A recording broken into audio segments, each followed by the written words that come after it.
Assalamualaikum warahmatullahi wabarakatuh. Halo semuanya, perkenalkan saya Kavia Rizkian Indah Putri dari kelas E dengan NIM 2550191163. Pada kesempatan ini saya akan mempresentasikan hasil analisis kualitatif senyawa anorganik khususnya dari PB asetat atau timbal 2 asetat serta analisis cemaran logam pada bahan herbal kunyit.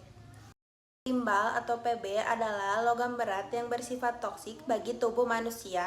Logam ini sering ditemukan dalam bentuk senyawa timbal asetat. Oleh karena itu, analisis terhadap senyawa ini sangat penting, terutama untuk dua hal. Pertama, mengidentifikasi keberadaan kation Pb2+, dan kedua, menjamin keamanan bahan yang mungkin terkontaminasi logam ini.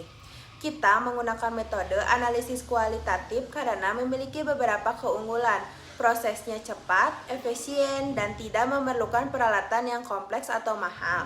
Adapun tujuan dari penelitian ini untuk mengidentifikasi keberadaan ion Pb2+, mempelajari prinsip pemisahan kation golongan 1, menerapkan prinsip Green Analytical Chemistry atau analisis kimia yang ramah lingkungan.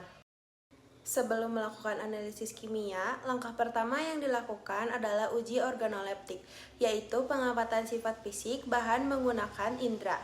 Untuk timbal 2 asetat, hasil pengamatannya adalah bentuknya itu serbuk atau kristal halus, warnanya putih bersih, baunya itu tidak berbau sama sekali.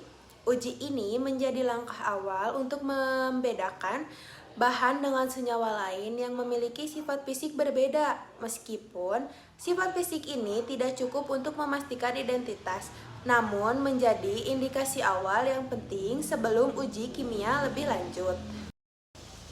Dalam sistem analisis kation, ion Pb2+ termasuk ke dalam golongan 1. Ciri utama kation golongan 1 adalah dapat mengendap jika direaksikan dengan asam klorida atau HCl. Reaksi yang terjadi Pb2+ ditambah 2Cl- menjadi PbCl2, terbentuk endapan putih.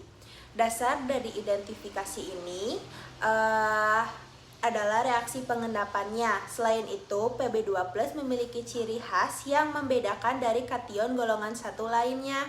Endapan PbCl2 larut dalam air panas, namun tidak larut dalam air dingin. Sifat kelarutan inilah yang menjadi kunci untuk memastikan bahwa endapan yang terbentuk benar-benar berasal dari ion timbal. Berikut adalah langkah-langkah praktis yang dilakukan dalam uji ini. Yang pertama, sampel dilarutkan terlebih dahulu dalam pelarut yang sesuai, lalu ditambahkan larutan HCl. Jika terbentuk endapan putih, bereaksi indikasi adanya kation golongan 1. Lalu endapan dipanaskan dengan air panas. Jika endapan larut kembali, maka dapat dipastikan bahwa ion yang ada dalam Pb2+ itu. Alur ini sederhana namun akurat dan sesuai dengan teori analisis kualitatif. Dari serangkaian uji yang dilakukan, dapat diambil kesimpulan sebagai berikut.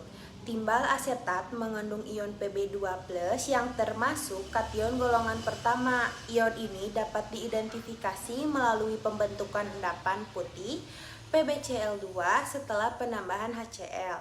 Endapan tersebut larut dalam air panas dan tidak larut dalam air dingin yang menjadi uji konfirmasi khas untuk Pb2+. Metode analisis kualitatif ini terbukti sederhana, cepat, dan sesuai dengan teori analisis dari Vogel. Karena timbal bersifat toksik, maka penanganan dan pembuangan limbahnya harus dilakukan dengan hati-hati agar tidak mencemari lingkungan. Selain analisis senyawa anorganik, kita juga melakukan analisis cemaran logam pada bahan herbal yaitu kunyit. Kunyit berasal dari tanaman Curcuma longa. Zat aktif utama adalah kurkumin yang memiliki manfaat sebagai obat tradisional dan antioksidan. Namun, bahan herbal pun bisa terkontaminasi logam berat seperti Cu2+ yang berbahaya jika dikonsumsi dalam jumlah banyak. Tujuan analisisnya itu Untuk mengetahui keberadaan zat aktif dalam kunyit, mendeteksi adanya cemaran logam, misalnya ion Cu2+, menjamin keamanan dan kualitas bahan herbal yang akan digunakan. Sama seperti sebelumnya, kita mulai dengan uji organoleptik kunyit. Bentuknya itu serbuk halus, warnanya kuning hingga kuning tua, baunya memiliki aroma khas, kunyit yang harum, rasanya pahit sedikit pedas. Untuk mendapatkan zat aktifnya dilakukan proses ekstraksi dengan langkah pertama, kunyit dikeringkan terlebih dahulu, dihaluskan menjadi simplasia. Ditambah pelarut seperti air atau etanol, lalu disaring sehingga diperoleh cairan ekstrak yang mengandung zat aktif. Tujuan ekstraksi ini untuk memisahkan senyawa aktif dari bagian tanaman yang tidak bermanfaat menggunakan metode ekstraksi kering. Ekstrak kunyit kemudian diuji dengan bereaksi kimia untuk mendeteksi cemaran logam. Prinsipnya adalah mengamati perubahan warna atau pembentukan endapan setelah penambahan bereaksi. Interpretasinya itu hasilnya jika tidak terbentuk warna atau endapan, tidak ada cemaran logam, bahan aman digunakan.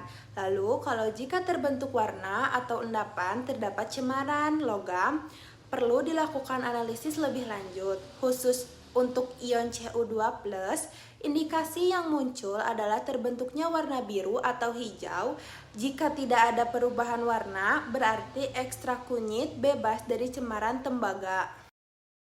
Dari analisis yang dilakukan, kesimpulannya, ekstrak kunyit dari tanaman Curcuma longa mengandung senyawa aktif seperti kurkumin.